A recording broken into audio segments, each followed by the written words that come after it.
महाकुंभ में मौनी अमावस्या पर हुए भगदड़ पर विपक्ष के साथ साथ अब महंत समाज की तरफ से भी सवाल उठने लगे हैं। सपा नेता शिवपाल यादव और सांसद चंद्रशेखर आजाद के बाद अब उत्तराखंड के जोशीमठ स्थित ज्योतिर्मठ के शंकराचार्य स्वामी आवी मुक्तेश्वरानंद ने भी मुख्यमंत्री योगी आदित्यनाथ का इस्तीफा मांगा है। आवी मुक्तेश्वरानंद ने प्रशासन की व्यवस्था पर, सरकार की नीयत पर भी सवाल उठाए और भावुक होते हुए भी नजर आए। दरअसल बुधवार को महाकुंभ में हुई भगदड़ में 30 लोगों की मौत हो गई थी और 60 से ज्यादा लोग घायल हुए।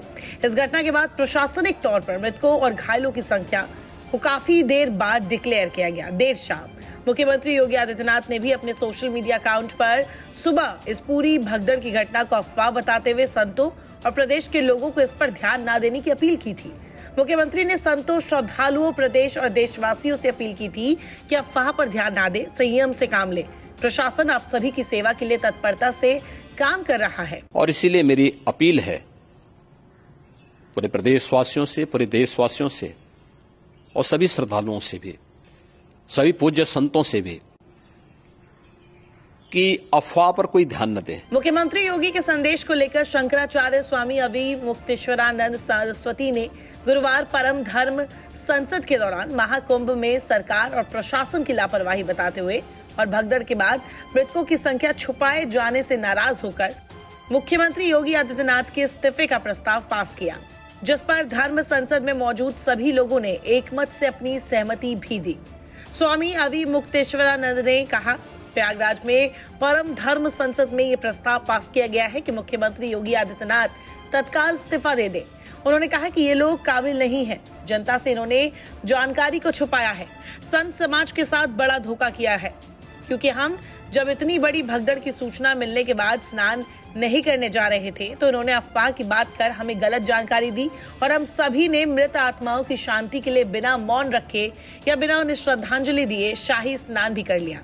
ये बहुत दुखद है कि हमसे जानकारी को छुपाया गया। बिना जानकारी सही तरीके से हम तक पहुंचाए मृतकों और घायलों के आंकड़ों को भी बाद में बताया गया। एक मीडिया चैनल से भी बात करते हुए स्वामी अवी मुक्तेश्वरानंद सरस्वती ने अपनी बातें कही।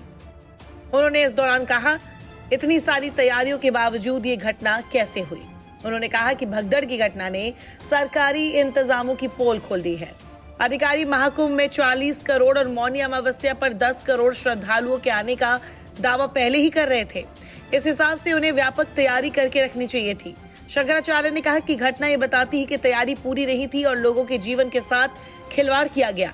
स्वामी अवी मुक्तेश्वरानंद सरस्वती कटाक्ष करते हुए कहते हैं, जितने लोगों के लिए अपने घर में भोजन हो, जितने लोगों के लिए बैठने की जगह हो, उतने ही लोगों को बुलाया जाता है। उन्होंने आगे कहा, आपने 40 करोड़ की व्यवस्था की है और फिर घटना घटी तो फिर विचार का विषय है। इतना ही नहीं, अवी मुक्तेश्वरानंद सरस्वती ने आगे कहा, मुख्यमंत्री ने स्वयं बयान दिया कि भगदड़ में कुछ लोग घायल हो गए हैं जिनका इलाज चल रहा है और उन्होंने किसी की मौत की जानकारी नहीं दी। उनके इस बयान के बाद द्वारका पीठ और श्रृंगेरी पीठ के महाराज जी से अनुरोध किया कि अब चलकर स्नान किया जाए और हम लोगों ने स्नान भी कर लिया। उन्होंने सवाल करते हुए कहा, मुख्यमंत्री ने हमारे साथ धोखा किया।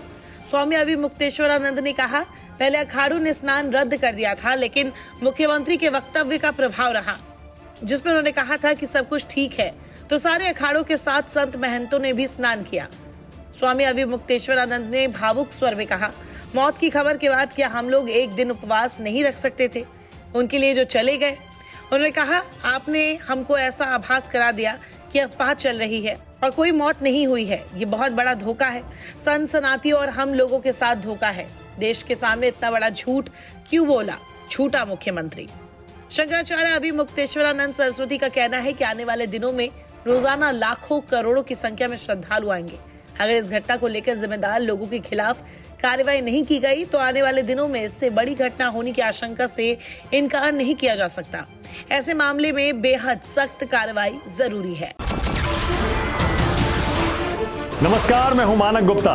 अगर आपको हमारा ये वीडियो पसंद आया हो तो इसे लाइक और शेयर जरूर करें और हाँ, हमें सब्सक्राइब और फॉलो करना ना भूलें ताकि आप देश और दुनिया की कोई खबर मिस ना करें। तो जुड़े रहिए हमारे साथ और देखते रहिए न्यूज़ 24।